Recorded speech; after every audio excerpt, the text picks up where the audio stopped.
Curve plus ಚಾನೆಲ್ಗೆ ಸ್ವಾಗತ. ಮುಂದುವರಿದ ಗಂಧದ ಗಿಡ ಕಳವು ಪ್ರಕರಣ. ಮುಂಡಗೋಡ ಗಂಧದ ಗಿಡ ಕತ್ತರಿಸುವ ಕೃತ್ಯ ತಾಲೂಕಿನಲ್ಲಿ ಮುಂದುವರಿದಿದ್ದು, ಬಾಚಣಿಗೆ ಹಾಗೂ ಚಿಗಳಿ ಗ್ರಾಮದಲ್ಲಿ 5 ಗಂಧದ ಗಿಡಗಳನ್ನು ಕಳ್ಳರು ದೋಚಿದ್ದಾರೆ. ಮಧ್ಯರಾತ್ರಿ 4 ಜನರ ತಂಡವು ಗಂಧದ ಗಿಡವನ್ನು ಕತ್ತರಿಸುತ್ತಿತ್ತು. ಅವರನ್ನು ಹಿಡಿಯಲು ಗ್ರಾಮಸ್ಥರು ಮುಂದಾಗುತ್ತಿದ್ದಂತೆ ಕಟ್ಟಿಗೆ ಸಮೇತ ಪರಾರಿಯಾದರು ಎಂದು ಬಾಚಣಿಗೆ ಗ್ರಾಮದ ರೈತ ಶಿವಪ್ಪ ಗುಂಜಾಳ ಹೇಳಿದರು. ಮಧ್ಯರಾತ್ರಿ ಗಿಡ ಕತ್ತರಿಸುತ್ತಿರುವ ಶಬ್ದ ಕೇಳಿತು. ಮನೆಯ ಗೇಟ್ ಸಹ ತೆರೆದಿತ್ತು. ಇದರಿಂದ ಅನುಮಾನಗೊಂಡು ಹಿತ್ತಲಿನಲ್ಲಿ ಬೆಳಕು ಬಿಟ್ಟು ನೋಡಿದರೂ ಏನು ಕಾಣಲಿಲ್ಲ. ಆದರೆ ಬೆಳಗಿನ ಜಾವ ನೋಡಿದಾಗ ಒಟ್ಟು 15 ಗಂಧದ ಗಿಡಗಳ ಪೈಕಿ 9 ಗಿಡಗಳನ್ನು ಕತ್ತರಿಸಿ ಬಿಟ್ಟಿರುವುದು ಕಂಡುಬಂತು ಎಂದು ರೈತ ಶ್ರೀಪಾದ ಹೇಳಿದರು. ಚಿಗಳಿ ಗ್ರಾಮದಲ್ಲಿ ಉಲ್ಲಾಸ ಕುಲಕರ್ಣಿ ಅವರ ಮನೆ ಎದುರಿಗೆ ಇದ್ದ ಗಂಧದ ಗಿಡ ಜಂಡಿಕಟ್ಟಿ ಹತ್ತಿರವಿದ್ದ 3 ಗಿಡಗಳನ್ನು ಕತ್ತರಿಸಿದ್ದಾರೆ ಎಂದು ವಕೀಲ ಅಜ್ಜಯ್ಯ ಶಿವಯೋಗಿ ಮಠ ತಿಳಿಸಿದ್ದಾರೆ. ಇಂದೂರು ಉಪವಲಯ ಅರಣ್ಯಾಧಿಕಾರಿ ಬಸವರಾಜ್ ಪೂಜಾರಿ ಹಾಗೂ ಸಿಬ್ಬಂದಿ ಬಾಚಣಿಗೆ ಗ್ರಾಮಕ್ಕೆ ಭೇಟಿ ನೀಡಿ ಪರಿಶೀಲಿಸಿದರು. ಕಳೆದ 1 ತಿಂಗಳ ಅವಧಿಯಲ್ಲಿ ನ್ಯಾಸರ್ಗಿ, ಟಿಬೆಟನ್ ಕ್ಯಾಂಪ್ ಸೇರಿದಂತೆ ಇತರ ಕಡೆ ಗಂಧದ ಗಿಡ ಕಡಿದಿರುವ ಘಟನೆ ನಡೆದಿರುವುದು ರೈತರಲ್ಲಿ ಆತಂಕ ಉಂಟು ಮಾಡಿದೆ. ಮರಳು ಅಡ್ಡೆ ಮೇಲೆ ದಾಳಿ. ಜೊಯ್ಡಾ ತಾಲೂಕಿನ ರಾಮನಗರ ಭಾಗದ ಅಕ್ರಮ ಮರಳು ಅಡ್ಡೆಗಳ ಮೇಲೆ ತಹಶೀಲ್ದಾರ್ ಸಂಜಯ್ ಕಾಂಬಳೆ ಶನಿವಾರ ದಾಳಿ ಮಾಡಿ ಅಕ್ರಮವಾಗಿ ಸಂಗ್ರಹಿಸಿಟ್ಟ ಸುಮಾರು 42 ಬ್ರಾಸ್ ಮರಳನ್ನು ಜಪ್ತಿ ಮಾಡಿ ಲೋಕೋಪಯೋಗಿ ಇಲಾಖೆಗೆ ಹಸ್ತಾಂತರಿಸಿದ್ದಾರೆ. ತಾಲೂಕಿನ ಶಿಂಗರಗಾವ, ಕೂಡಲಗಾವ, ಆಮಶೇತ ಗ್ರಾಮಗಳಲ್ಲಿ ಅರಣ್ಯ ಹಾಗೂ ಮಾಲ್ಕಿ ಜಮೀನಿನಲ್ಲಿ ಮರಳು ಸಂಗ್ರಹಿಸಲಾಗಿತ್ತು. ತಾಲೂಕಿನ ರಾಮನಗರ ಹಾಗೂ ಚಾಂದೇವಾಡಿ ಭಾಗಗಳಲ್ಲಿ ಅನಧಿಕೃತ ಮರಳುಗಾರಿಕೆಯಿಂದಾಗಿ ರೈತರಿಗೆ ಹಲವು ಸಮಸ್ಯೆಗಳು ಎದುರಾಗುತ್ತಿವೆ ಎಂದು ಹಲವು ದಿನಗಳಿಂದ ಸಾರ್ವಜನಿಕರು ಆರೋಪಿಸುತ್ತಿದ್ದರು. ಅಕ್ರಮವಾಗಿ ಮರಳನ್ನು ಸಾಗಿಸುತ್ತಿದ್ದ ಟ್ರ್ಯಾಕ್ಟರ್ ಒಂದನ್ನು ಶುಕ್ರವಾರ ಉಪವಿಭಾಗಾಧಿಕಾರಿ ಎಂ ಪ್ರಿಯಾಂಗಾ ವಶಕ್ಕೆ ಪಡೆದಿದ್ದರು.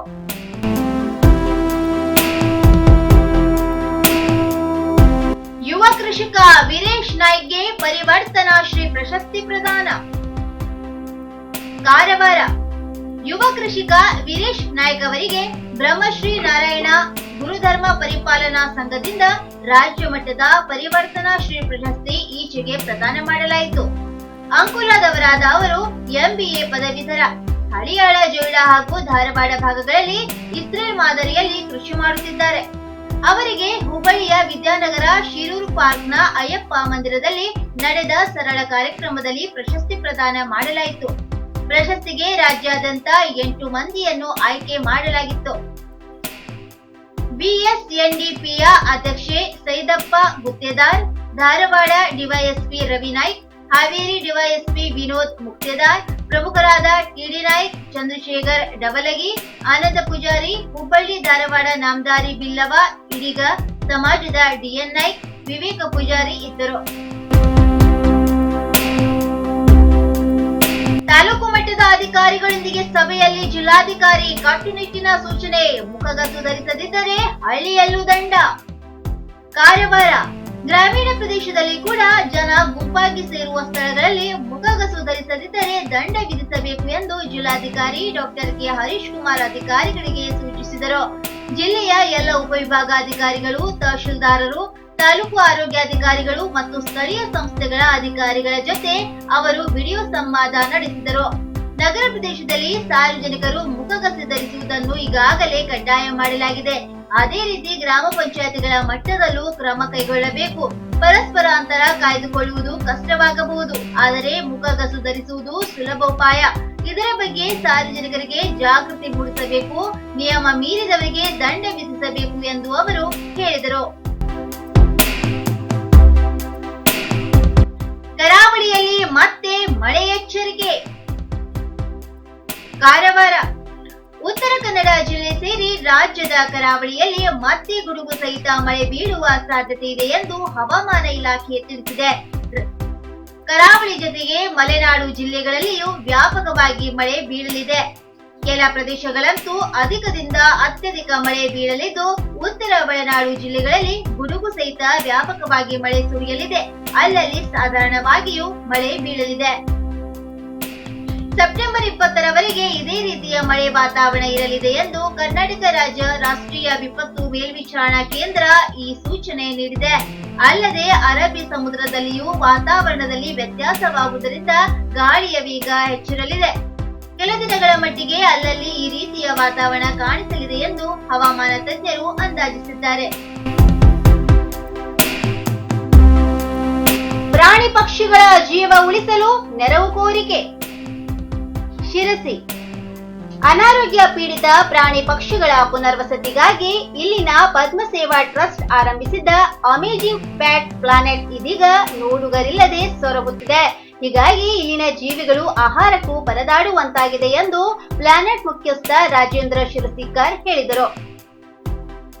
ನಗರದ ಹೊರವಲಯದ ಶ್ರೀನಗರದಲ್ಲಿನ ಅಮೇಜಿಂಗ್ ಪ್ಲಾನೆಟ್ ನಲ್ಲಿ ಶುಕ್ರವಾರ ಸುದ್ದಿಗೋಷ್ಠಿಯಲ್ಲಿ ಮಾತನಾಡಿದ ಅವರು, ಗಾಯಗೊಂಡು ನಿತ್ರಾಣ ಸ್ಥಿತಿಯಲ್ಲಿರುವ ಪ್ರಾಣಿಗಳು, ಅನಾರೋಗ್ಯದಿಂದ ರಸ್ತೆ ಬದಿ ಬಿದ್ದ ಪ್ರಾಣಿಗಳಿಗೆ ಈ ಪ್ಲಾನೆಟ್ ನಲ್ಲಿ ಆಶ್ರಯ ನೀಡಲಾಗಿದೆ.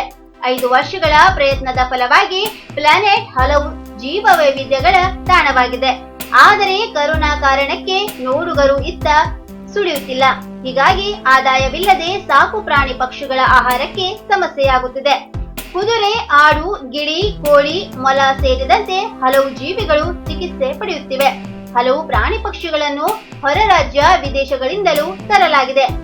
ಆಫ್ರಿಕಾದ ಹೆಬ್ಬಾವು, ವಿವಿಧ ಜಾತಿಯ ಹಾವುಗಳು, ವಿವಿಧ ಗಿಳಿಗಳು, ಬಾತುಕೋಳಿ, ವಿದೇಶದ ಕೋಳಿಗಳು, ನವಿಲು, ಯುರೋಪಿಯನ್ ಮುಂಗುಸಿ, ಮೊಲ, ಉಡ, ಸೈಬೀರಿಯಾದ ಮುಂಗುಸಿ ಸೇರಿದಂತೆ 50ಕ್ಕೂ ಹೆಚ್ಚು ಬಗೆಯ ಪ್ರಾಣಿ ಪಕ್ಷಿಗಳಿವೆ.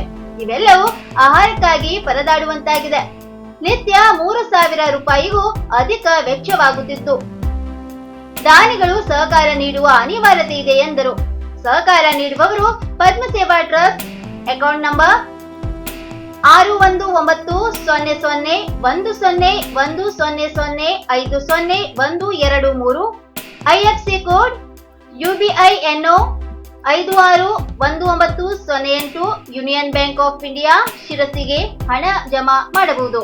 ಹೆಚ್ಚಿನ ಮಾಹಿತಿಗೆ 9945797334 ಅಥವಾ 9611589606 ಸಂಪರ್ಕಿಸಬಹುದು. ಈ ವೇಳೆ ಪ್ರಮುಖರಾದ ವಿವೇಕ್ ರಾಯ್ಕರ್ ಇದ್ದರು. ಉತ್ತರ ಕನ್ನಡ ಜಿಲ್ಲೆಯಲ್ಲಿ ಇಂದು 175 ಕೊರೋನಾ ಪ್ರಕರಣ. ಕಾರವಾರ ಉತ್ತರ ಕನ್ನಡ ಜಿಲ್ಲೆಯಲ್ಲಿ ಇಂದು 175 ಕೊರೋನಾ ಪ್ರಕರಣ ದಾಖಲಾಗಿದೆ. ಕಾರವಾರದಲ್ಲಿ 28, ಅಂಕೋಲಾದಲ್ಲಿ 5, ಕುಮಟಾದಲ್ಲಿ 32, ಹೊನ್ನಾವರ, ಭಟ್ಕಳದಲ್ಲಿ ತಲಾ 18, ಶಿರಸಿಯಲ್ಲಿ 24, ಸಿದ್ದಾಪುರದಲ್ಲಿ 8, ಯಲ್ಲಾಪುರದಲ್ಲಿ 15, ಮುನಗೋಡದಲ್ಲಿ 5, ಹಳಿಯಾಳದಲ್ಲಿ 12 ಹಾಗೂ ಜೊಯ್ಡಾದಲ್ಲಿ 10 ಮಂದಿಗೆ ಸೋಂಕು ದೃಢಪಟ್ಟಿದೆ. 409 ಮಂದಿ ಗುಣಮುಖರಾಗಿ ಬಿಡುಗಡೆಯಾಗಿದ್ದಾರೆ. 6 ಮಂದಿ ಸಾವನ್ನಪ್ಪಿ ಮೃತಪಟ್ಟವರ ಸಂಖ್ಯೆ 101ಕ್ಕೆ ಏರಿದೆ. ಕಾರವಾರ, ಭಟ್ಕಳದಲ್ಲಿ ತಲಾ 2, ಹೊನ್ನಾವರ, ಸಿದ್ದಾಪುರದಲ್ಲಿ ತಲಾ 1 ಸಾವನ್ನಪ್ಪಿದ್ದಾರೆ. ಕಾರವಾರದಲ್ಲಿ 75, ಅಂಕೋಲಾದಲ್ಲಿ 4, ಕುಮಟಾದಲ್ಲಿ 52, ಹೊನ್ನಾವರದಲ್ಲಿ 5, ಭಟ್ಕಳದಲ್ಲಿ 20, ಶಿರಸಿಯಲ್ಲಿ 1, ಯಲ್ಲಾಪುರದಲ್ಲಿ 120, ಮುನಗೋಡದಲ್ಲಿ 74 ಹಾಗೂ ಹಳಿಯಾಳದಲ್ಲಿ 58 ಮಂದಿ ಗುಣಮುಖರಾಗಿ ಆಸ್ಪತ್ರೆಗಳಿಂದ ಬಿಡುಗಡೆಯಾಗಿದ್ದಾರೆ. ಈವರೆಗೆ ಜಿಲ್ಲೆಯ 8,110 ಮಂದಿಯಲ್ಲಿ ಸೋಂಕು ದೃಢಪಟ್ಟಿದ್ದು 5,872 ಮಂದಿ ಗುಣಮುಖರಾಗಿದ್ದಾರೆ. 2,137 ಮಂದಿ ಚಿಕಿತ್ಸೆ ಪಡೆಯುತ್ತಿದ್ದಾರೆ. ಇನ್ನು ಮತ್ತಷ್ಟು ಸುದ್ದಿಗಾಗಿ ಕಾರ್ವಾರ ಪ್ಲಸ್ ವೀಕ್ಷಿಸಿ. ನೀವು ಯೂಟ್ಯೂಬ್ ಅಲ್ಲಿ ನೋಡ್ತಿದ್ದೀರಿ, ಸಬ್ಸ್ಕ್ರೈಬ್ ಮಾಡಿ, ಬೆಲ್ ಐಕಾನ್ ಕ್ಲಿಕ್ ಮಾಡಿ.